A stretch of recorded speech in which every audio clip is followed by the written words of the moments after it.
Well, greetings, good morning. Hold on. Yes, good morning. So many nice people are here, and then you also. So I would like to start off by asking those who are not from the Netherlands to stand up, who are not here. Stand up, up, up, up, up, up, up. Okay. And then, what country are you from, sir? Germany. Okay, sit down. Young lady? Ireland. Ireland, okay. Spain? United States, okay. India, okay. India.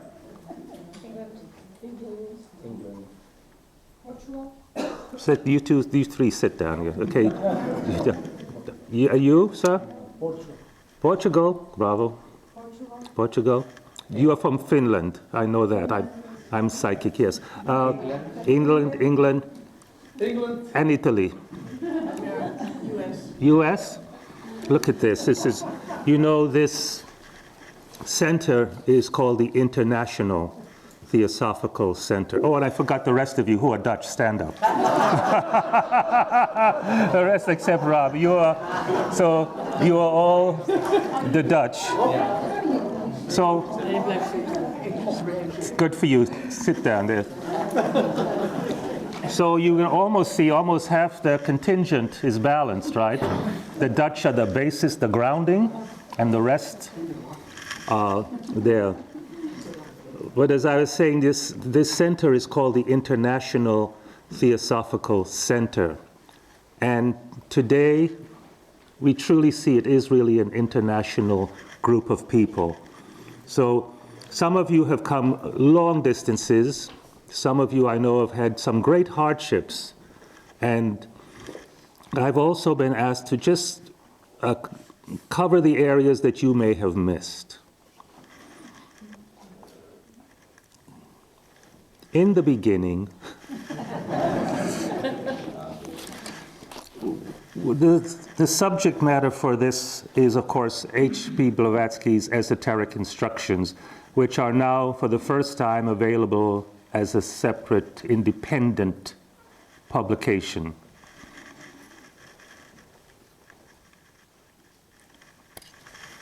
I think there are a few copies left for those of you who wish to follow the text. If we look at her literary output, it is quite remarkable, as I pointed out before, for someone who really only wrote for about 17 years. Could you imagine someone whose English was not her first language, and literally starting in 1874, produced 14 volumes of articles, her major books.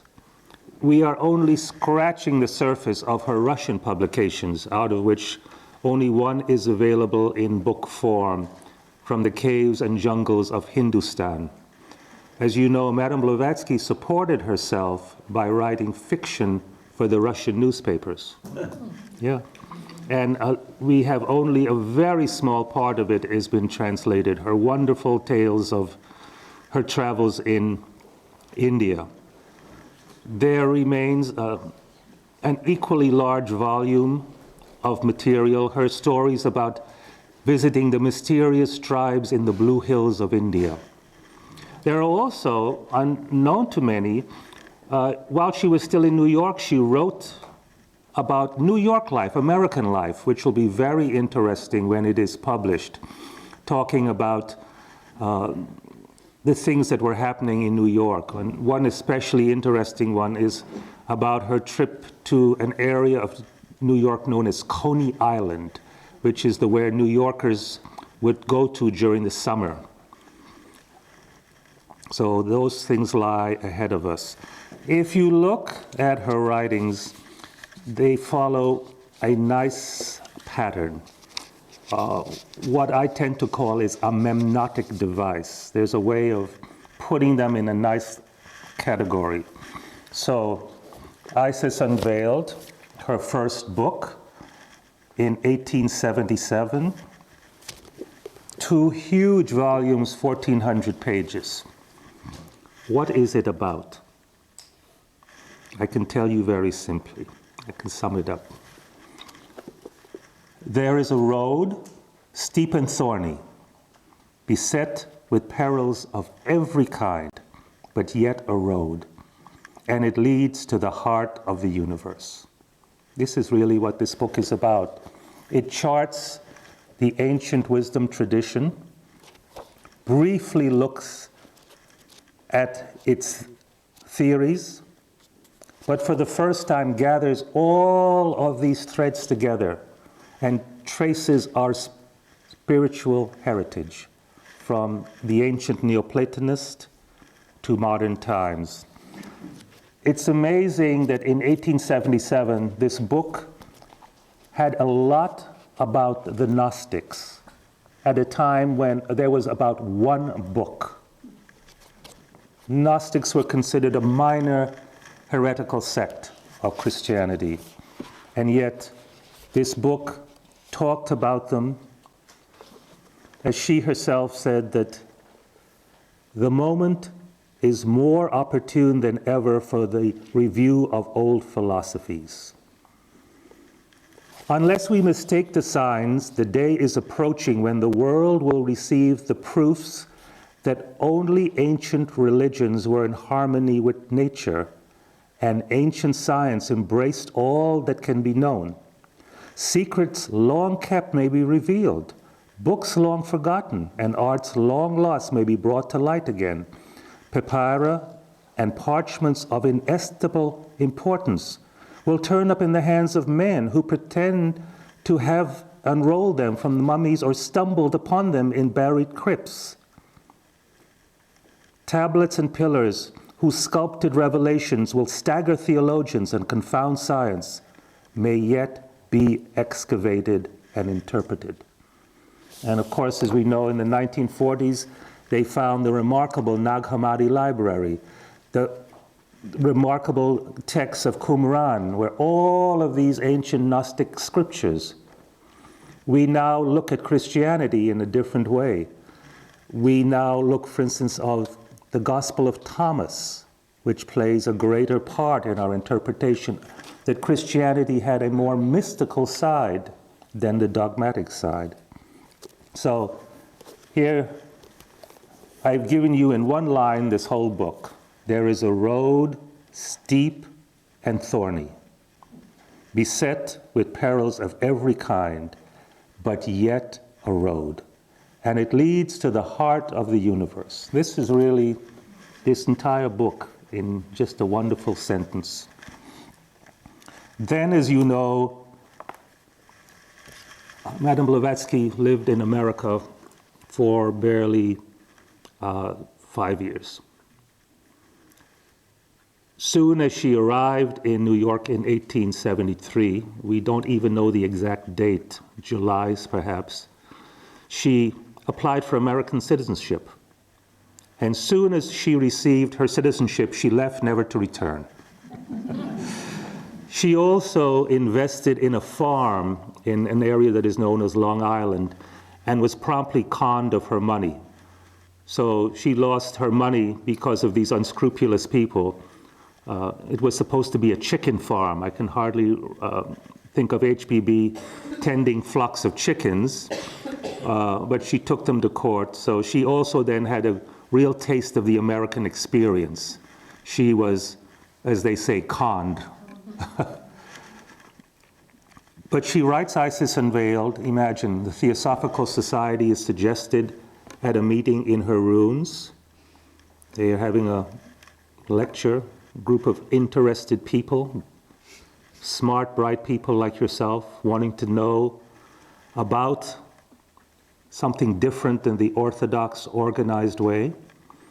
And Colonel Olcott, who is sitting across the room, writes a little note and passes it to her and says, would it not be a good thing to start a society to study these things? And she assents, and the society then is started from a small nucleus of people who within a year, promptly all dropped out. Till, as Colonel Olcott himself said, he was paying the rent on the hall from his own pocket. And it dwindled down to just himself, Madame Blavatsky, and a few others who would meet in their apartment on West 47th Street. Actually, this abridgment was actually done in the same building that she wrote the book. It's quite remarkable. When it began, I never thought of abridging Isis Unveiled. I just happened to have a copy and say, oh, this would make some interesting night reading. And the book simply did itself. Within 3 months, it had just cut itself down from 1,400 pages, 1,400 pages to 200. It went on a tremendous diet. Perhaps we could call this the fat-free Isis Unveiled, or Isis really unveiled, or Isis totally naked, perhaps. But it is a remarkable text, and as I say, traces the lineage and history of the esoteric tradition, the ancient wisdom religion. She posits that there had existed at one time an ancient wisdom religion that was the heirloom of all humanity. There was one common religion, and we find echoes of this in even the Christian scriptures about the Tower of Babel. There was one language, one culture, and then it all split. Yet Isis contains in embryo the basis of her later material. So listen to this. This is how, tell me if you find this familiar. Esoteric philosophers held that everything in nature is but a materialization of spirit. The eternal first cause is latent spirit, they said, and matter from the beginning. While conceding, I'll skip that part. With the first idea, which emanated from the double-sexed and hitherto inactive deity, the first motion was communicated to the whole universe, and the electric thrill was instantaneously felt throughout the boundless spirit. Spirit begat force, force matter, and thus latent deity manifested itself as a creative energy. There you have in embryo the entire first volume of The Secret Doctrine. Esoteric philosophers held that everything in nature is but a materialization of spirit. So the eternal first cause is latent spirit, they said, and matter from the beginning. Spirit and matter not being two separate things, but different forms of the same thing.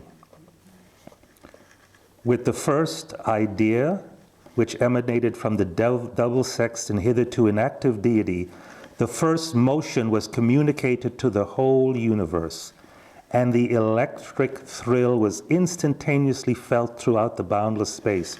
Well, that electric thrill is what we know in The Secret Doctrine as Fohat. That electric thrill. Spirit begat force, and force matter. And thus the latent deity manifested itself as a creative energy.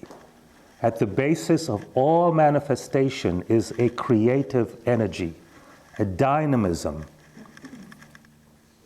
She talks about this electric thrill, a spark of life. Spirit begat force, and force begat matter. Spirit, which is the latent deity, suddenly becomes a force, a thing to be reckoned with, and then the force becomes matter, tangible. And thus the latent deity manifested itself as a creative energy.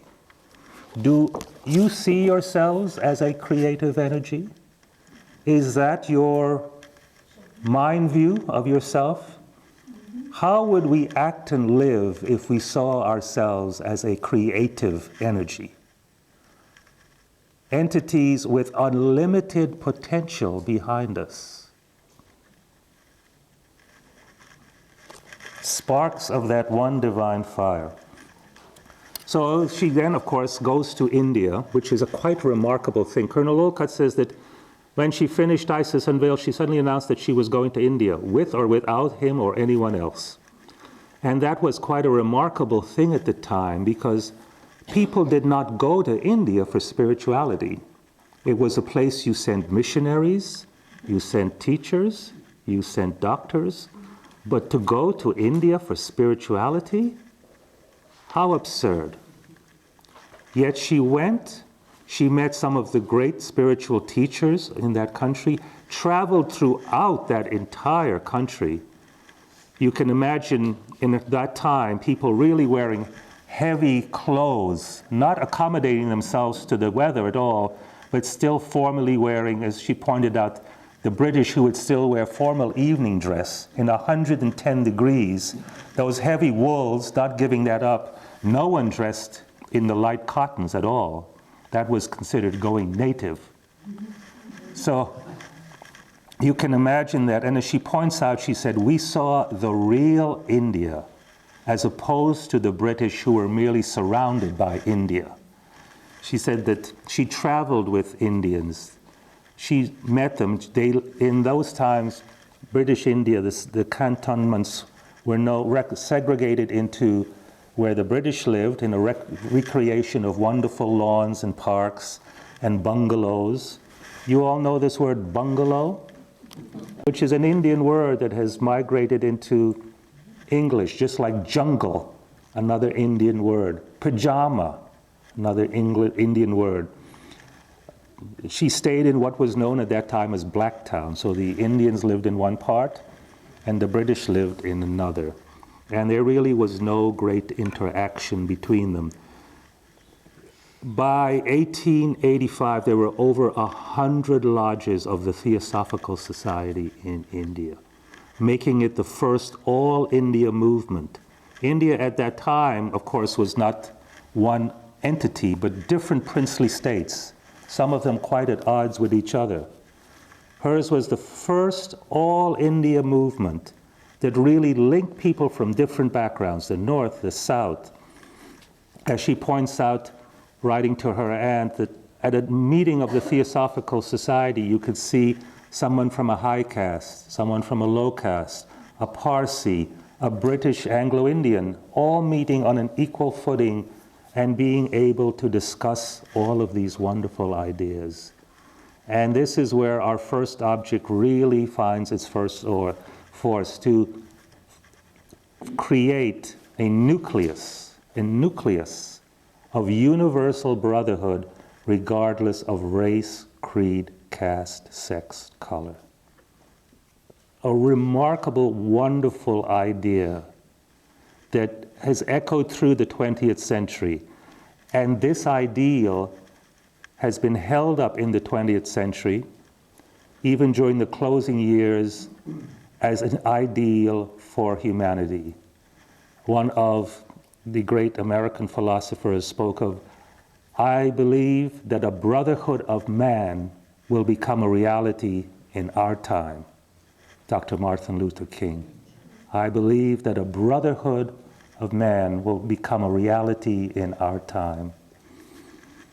And interesting that people like Gandhi, who become such a strong force in the independence of India, first get introduced to the Bhagavad Gita in London. He had never read it. At that time, Indians were not interested in all of that Indian stuff. It was all about, becoming Western, getting a Western education, learning English. The great English educationer, Lord Macaulay, said that one single shelf of English literature is worth all the literature of Asia.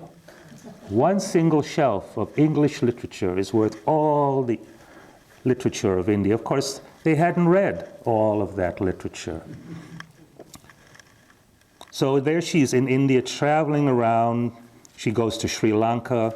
Just if you can imagine what travel is like, those of you who have traveled in India today and complain about it, imagine what travel is like in all kinds of weather, in heat, Colonel Olcott himself was a phenomenal person for traveling. He traveled in the most remote areas on what was called a bullock cart, which was simply a cart pulled by a cow bullock with just two wheels, which he lived and slept in and was his basis for months, going through all sorts of roads or no roads at all. Can you imagine not having cushions on those wheels, being jostled constantly? He talks about going to remote areas and they had never seen a white person before. They would just come out just to stare at this odd thing, this creature. And that how they would set up 2 pillars of flames for his lecture. Someone would interpret. He says by the end of the lecture, all the insects would have been attracted to the flames and his beard would have been a mass of crawling bugs. But yet, he simply did his duty. He was committed to these ideals. We who are their spiritual heirs, their children, we have it so remarkably easy, yet these great pioneers laid the basis of this wonderful thing. Of course, as you know, what happens in India from till about 1885 when she leaves, something else quite remarkable happens, that 2 Englishmen suddenly start into a correspondence with her teachers, the Mahatmas. And as you know, at the basis, at the core of all theosophy is that there are these advanced souls. She had complained that theosophists tended to make them sort of supermen. You know, they became greater and greater and greater instead of living spiritual teachers whose holiness was based on their great compassion and spirituality. The masters of wisdom are not only masters of wisdom, but they are also masters of compassion. They are part of the beating heart of humanity. They feel all of humanity's needs and wants and exist to help alleviate that horrible, horrible suffering that weighs down this world. Physical suffering is a terrible thing, but the mental anguish, despair, is even worse. To have no hope is a horrible, horrible thing. And yet, they exist as that one little star, that beacon of hope in humanity. So if you look at this next part of our history, she says that, I can tell you how to find those who will show you the secret gateway that leads inward only and closes fast behind the neophyte forevermore. In reintroducing the idea of the masters, the Mahatmas, the rishis of ancient India, the siddhas as they are called, India needed no explanation about these great teachers. It was part of their culture. They believed in great rishis, great spiritual teachers. Going back to the Vedas, there were these great teachers, great spiritual people. And so she says, I can tell you how to find those who will show you the secret gateway that leads inward only and closes fast behind the neophyte forevermore. This is actually what she did for Hume and Sinet. She showed them this means, and because of their interest, we have one of the most priceless documents in modern theosophy, the Mahatma Brieven. Am I saying it right? Briefen, the Mahatma Briefen, Mahatma letters, right? The Mahatma Briefen. It's quite remarkable that if, she was functioning at a time when spiritualism was very prevalent. She could have quite simply said, well, I'll just channel a master for you and you can talk to them that way. But why these adepts chose to write letters that still exist today, are in the British Library, formerly in the British Museum, is quite a remarkable thing. And if the Mahatmas do exist, those letters, science will one day show, is truly proof of their existence. Different people have tried to examine them and to give their expert opinion on handwriting. The last was a Dr. Vernon Harrison, who is a member of the Society for Psychical Research. And he pointed out to me, anytime you put pen or pencil to paper, it makes an indentation on the paper. He said those letters, the ink is on the surface.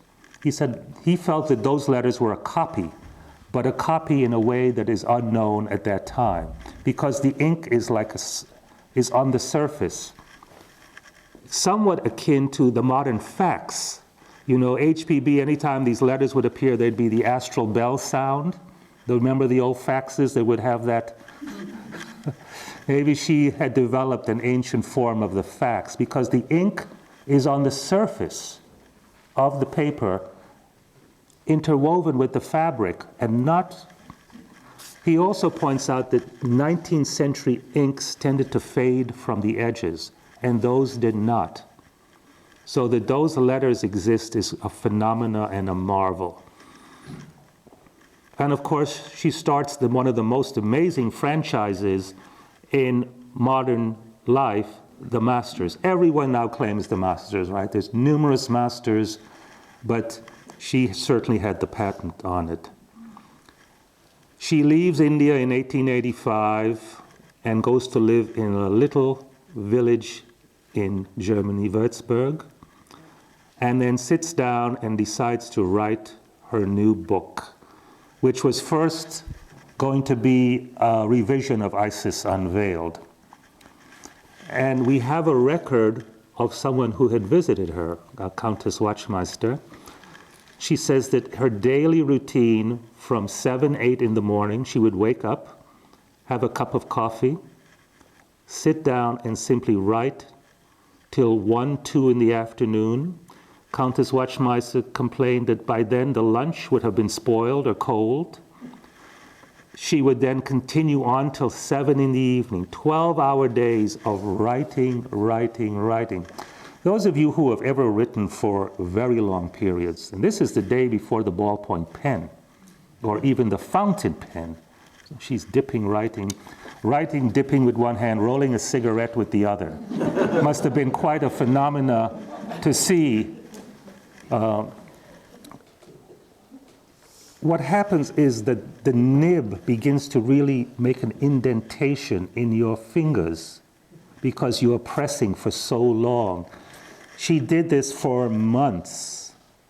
Countess Wachtmeister said that she almost lost her own mind being so cooped up in. She said she would go out, she begged HPB to just go out, and yet she stuck writing, writing, writing. Countess Wachtmeister said she used any occasion to go out, even to buy a bar of soap. But here, imagine sitting, again, replicating Isis Unveiled, where she had a few books. She didn't have a big library. When she wrote Isis Unveiled, she hadn't left her building for 6 months. Here again in Würzburg, sitting there writing and writing, this communication, this creative process, this dynamic electric thing, it had to come out of her. And I think that is one of the reasons that she is so beloved by many writers. She had no writer's block. She did not sit down and say, oh, what am I going to write, and then crumple up the paper and put it. She just wrote, and it was just what they call a stream of consciousness. Just this one long flow. And it just wrote and wrote and wrote. So the book, she then moves to England in May 1887. And here is, I think, if one thing sums up the secret doctrine, that is also now an abridgment. In one line, there is no danger that dauntless courage cannot conquer. Anyone who has approached the secret doctrine can truly realize that there is no danger that dauntless courage cannot conquer. Anyone who approaches this book certainly needs dauntless courage. Not intellect, not understanding, but to be able to simply go through this huge cosmology. the first book on esotericism written in the English language. Before that, everything was in a European language, or Latin, or German, Gomes, for instance, or Italian, or Latin was the language. And yet, the first text in English to have such a dramatic effect. She follows this with two smaller books, The Key to Theosophy and The Voice of the Silence. The Voice of the Silence can easily be summed up with the words that there is no trial that spotless purity cannot pass through. There is no trial that spotless purity cannot pass through. And the key to Theosophy, there is no difficulty that strong intellect cannot surmount. What is the basis of the key to Theosophy but those two great pillars of her work, karma and reincarnation, which were totally new ideas at the time. At the time, if you were a Christian, you were considered born in original sin. We don't hear too much about original sin anymore, but we were all sinners because of our first parents who had sinned. So we were all hopeless sinners, in fact. Any facing the terrible judgment day. Our reward was only for a select few. It was not a given that everyone would succeed. But yet, she translates karma and reincarnation into hope and responsibility. There's one thing I would hope that you would get out of this weekend, to look behind the words. She always claimed that her students were abominably literal. We get stuck in the words, but to pry open those words, to look for the meaning. I'll just digress here for a minute and give you an example of this. And sometimes that meaning can only be discovered by yourself. I was in London many years ago, and they have a secret doctrine class that has been going on forever. The people who have been giving it have been born and died, but the book continues. Tony Maddock, who is here, was leading that class, and I think it was just about 3 people. Himself, an Indian gentleman, and a young girl who came, and she announced immediately that this was probably going to be the last time that she was going to be attending this class, because she said, why does everything in this book have to mean something else? So Tony, being Tony, just continued on. Everybody read a page. And I think the part was about snakes and trees. And suddenly she was reading this part, and suddenly she said, oh, so this means that. She had that aha moment, which we didn't. Suddenly she saw something in the text that we didn't see.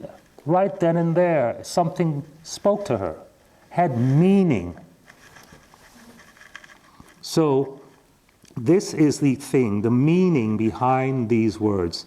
Hope and responsibility, karma and reincarnation, that regardless of what our situation is, there is hope for a better world. And of course, the responsibility, the idea that you have your destiny in your hands, that you are the master of destiny, transforms the modern world. Instead of being blind players, you suddenly have a certain say in what your destiny is, right? And this also begins to leaven through culture. In the Renaissance, Pica di Mirandola wrote a wonderful piece, an oration on the dignity of man, talking about the ideal of the magus, the magician, who in turn could control nature instead of being controlled by those forces. Suddenly, the individual comes to the forefront with its own perils and possibilities. You suddenly have the ability to create your destiny instead of before, culture went through a great period of psychoanalysis and psychology because people then blamed everyone else for their problems. The what is called woundology, the victim. I am the victim. I am the victim. As psychologists have pointed out, many people, if they don't have that worldview, they have nothing. If I am not the victim, who am I? So the ability to take firm responsibility by self-induced and self-devised means is a remarkable thing. And then at the end, she says that for those who win, onwards there is reward past all telling, the power to bless and save humanity. For those who win, onwards there is reward past all telling, the power to bless and save humanity. For those who fail, there are other lives in which success may come. For those who fail, there are other lives in which success may come. To quote the Americans, it ain't over till it's over. That in turn there is no failure. Because as Theosophy points out, you can fall 100 times, but if you get up, then it isn't a failure. The American writer Emerson pointed out that great men fall on their feet. Great people are not always successful, but they fall, but then they get back up again. They fall on their feet. So there is no trial, there is no danger that dauntless courage cannot conquer. No trial that spotless purity cannot pass through, and no difficulty that strong intellect cannot surmount. This worldview comes from that basis of thinking of ourselves as this vital creative energy. I really want this idea to sink into you, that you are not the form only. Our personalities are really the children we have been given to take care of. As I always, when I see little children crying, I say, don't cry. You'll have many opportunities later in life. Don't. Yet we are all beating up on ourselves so much. So many people have told me, oh, I can't understand this, I don't understand. It's not all about knowing everything right now. It's like karmic money in the bank. When the time is right, when the situation is right, how many people in a devastating situation can find the right strength to fulfill that? And sometimes our needs are just to be there for another person, to listen. I saw a wonderful example of that yesterday, where somebody had gone through a very difficult situation, and somebody was there to listen. To be able just to be there for that person. And this is a wonderful thing, to be there for each other. No? No? Nay? Nay? You said, no, yeah, no. Oh, just carry on, don't, no. To be there for another person. So this gives you the little background about her works. And yet, here we have something new. A new addition to our literature. Just when we thought it was all over and we had read every text and known every line, here comes along another book by that Gomes person. And this book, I like the font of it, I must say. I like the print. It was the last book seen through the press by our late international president, Rada Bernier. And also, except now having seen your version, it's the last place, I think, that can still do fold-out plates. There is actually a Russian edition of this. Who can still do plates like this that fold out? I mean, it's just bookmaking at its most wonderful. There's a Russian edition.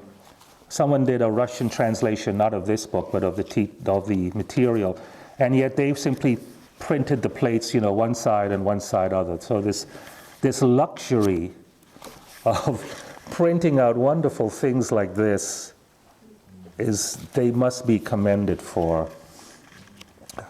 Yesterday we had, those of you who weren't here, we did, thanks to Mario, we looked at this wonderful image.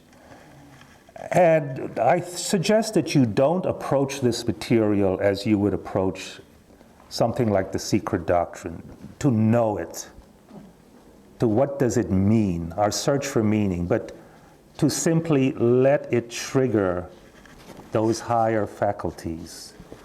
Intuition, how does intuition work? Ask the flower, why do you grow? Ask the artist who is lost in that moment of creation, how do you create? Sometimes the artist who begins a work doesn't know what the finished process is. There's an interesting French artist, Odilon Redon, who started out in black and white and then moved into pastels toward the end of his life. And he would do something, and if he didn't like it, he'd take it and just simply turn it upside down and then make it into something else. Not discard the thing, but simply take it and transform it. So we have looked previously at parts of this. The book is there for you to look through, to read. But she begins the text with a warning, a warning, a warning, a warning.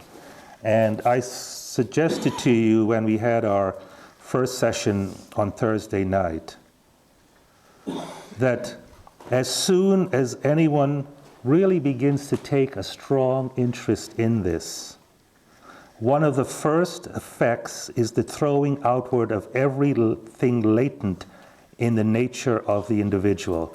Their false habits, qualities, subdued desires, whether good, bad, or indifferent.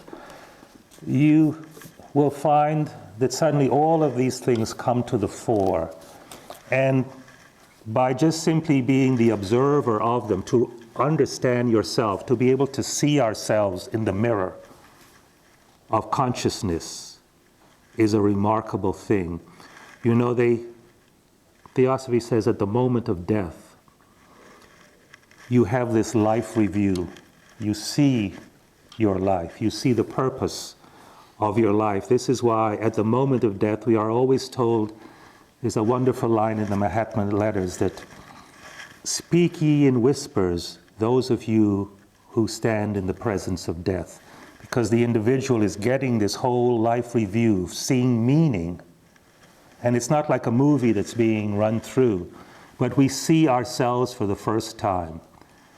And they say that physiologically, death is not a painful thing. The body compensates by the removal of pain. But you still hear about people having these deathbed agonies just because for the first time they see not only themselves, but all of their causes and effects. They see all the pain they've caused, all the karma that will come from that pain. And that is truly a horrible nightmare. So you must start on this path first to do no harm, to tread our way through this world more gently, more, again, our touchstone, universal brotherhood, which is a great mantra. If we acted and lived together as a universal brotherhood, how would we treat each other? As you know, in families, sometimes children, parents, treat each other in the worst possible way. But they're still family. They're there for each other. That truly is the wonderful, wonderful thing. So we're almost getting toward our break. Any questions, or what would you like me to pursue after this? I suggested that those of you who have the book, start actually at the back. Start with the appendices, 2 excellent articles on one called Practical Occultism and Occultism and versus the Occult Arts. And then look at her memorandum about why she started this school, because these instructions are for her own school. In 1888, As I pointed out previously, though the society was started in 1875, in 1888 it was given a new impulse. And the reason being, as she suggested, that if the society had accomplished great, one may almost say stupendous results on the exoteric and utilitarian plane, it has proved a dead failure on all those points which rank foremost among the objects of its original establishment. Thus, as a universal brotherhood, or even as a fraternity, one among many, it has descended to the level of all those societies whose pretensions are great, but whose names are simply masks, even shams.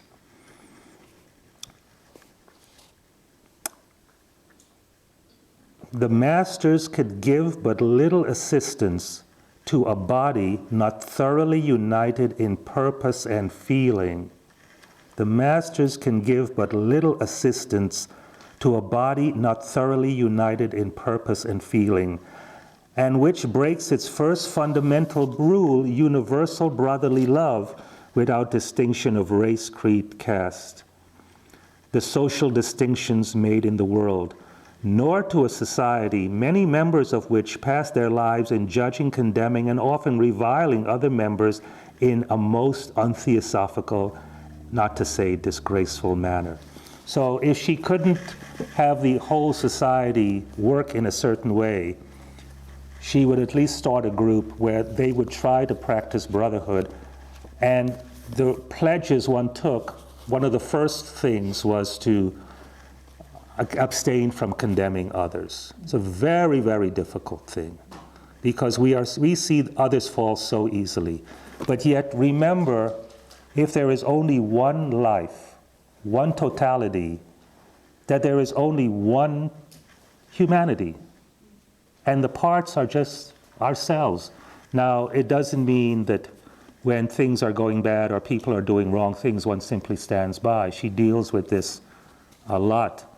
But the ability to learn to look and remember the thing you see that you find offensive in another is actually the thing you are not wanting to see in yourself. So the best thing then is simply to work on yourself. Forget about them and the anguish and that get out of this. The wonderful thing about criticism is that it gives you the wonderful opportunity to abstain from criticizing others. There's a wonderful Indian text by a Buddhist monk called Shantideva, the Bodhicharya Avatar. If you've never read this, it's usually translated as the way of the Bodhisattva. And he says that people who revile you and are cruel to you, are just mean, they are going to hell. And if you are cruel and mean to them, you are going to hell with them, and you certainly don't want that. But now, if you abstain from being caught up in the cycle of negativity, they'll go to hell and you won't. And that, of course, is the great blessing. So on that, any questions or ideas? Yes, where's Ingmar? There you go. Now we have a beautiful, yes, go ahead. Thank you. Rob, can you hear me?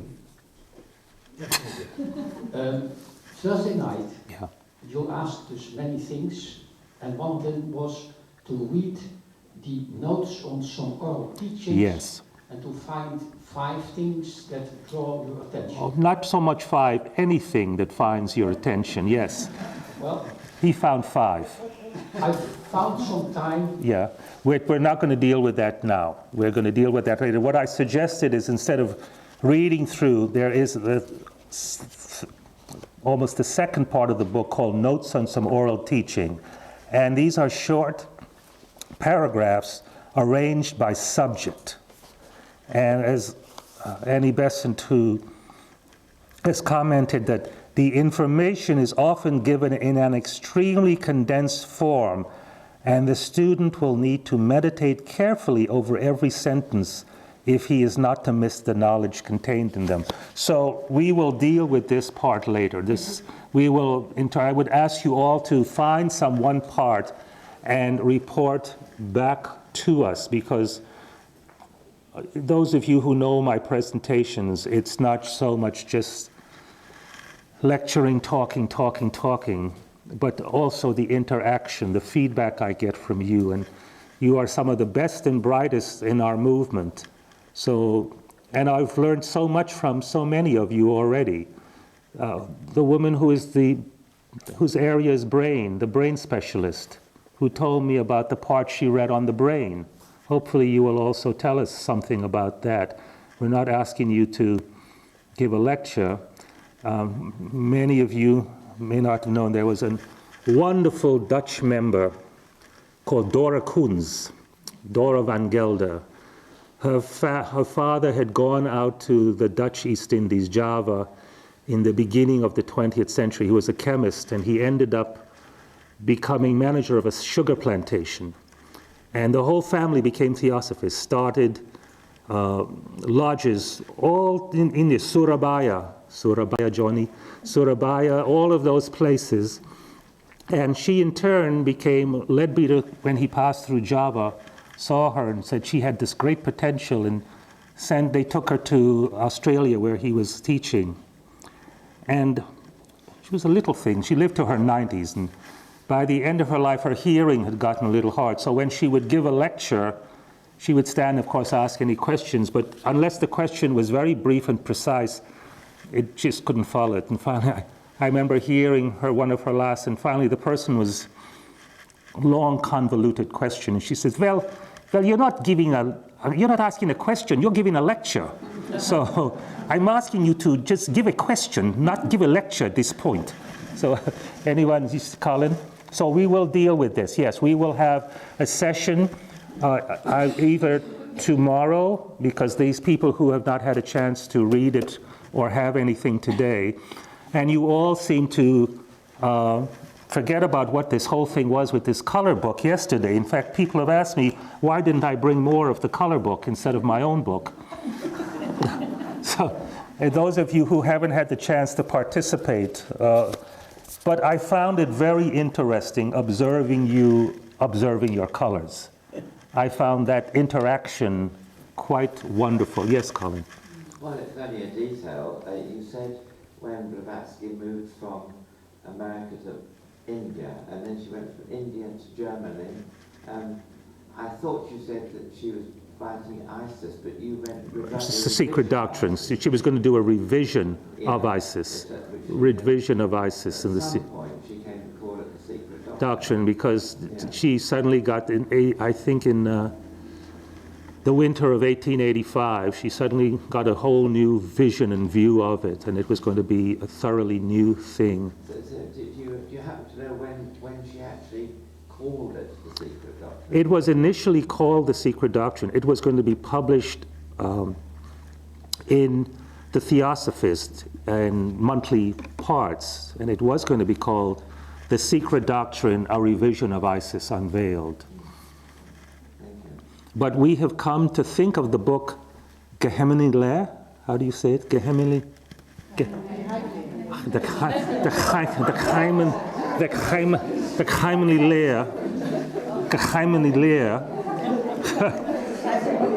Yes, the Geheimnis.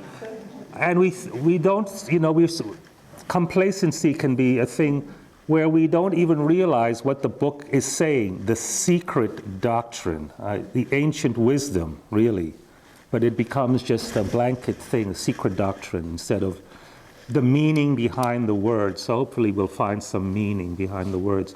Any other questions or comments before we go? Or any other areas you'd like me to, it's like someone driving a car with someone in the passenger seat and saying, well, take this road. Oh, look here, go over there. What's that over there? Any particular direction? Or some of you have also asked me about particular areas you'd like to see, or any other comments before we take our break. We'll have a 15-minute break. At the risk of bogging down in this contacts. I just want to bring back some of the things that you talked about: hope, responsibility, karma, reincarnation. To perhaps expand on the word responsibility, because this theosophy, this idea, as you mentioned, is not a one-way road. It's reciprocal. It really does require all participation. And so when HPB was talking about responsibility, perhaps she was looking more at this plastic idea of responsibility, in that it's our ability to respond. And when you look at it in that way, we all have this potential, this open-ended potential to put out and give back. And it's this that we have to cultivate, and not just allow ourselves to be this passive audience to consume information, hard-headed affirmation, and then go on about our day, but to really allow it to be this process, this living organism. To be responsible, of course, to be stewards, caretakers of this environment, the situation, life. Each of us has chosen our destiny at some particular past. Karma has given us the place for each of us to do the best that we can, to cultivate that soil and allow that understanding to grow. So to be responsible, what do you think that means? To be responsible to another person, to, as the word, to respond, but of course, to be aware of the results of one's actions, to be responsible. Instead of blindly flitting through life, not caring of anything we do, for almost a century, we just took and took and took from this planet. And now we are being more aware of the results of fossil fuels. The work you have done here in Europe about banning GMOs, genetically modified foods, is really filtering into America, where it's just simply producing as much as possible without thinking of the results. So we will end there. We'll take a break.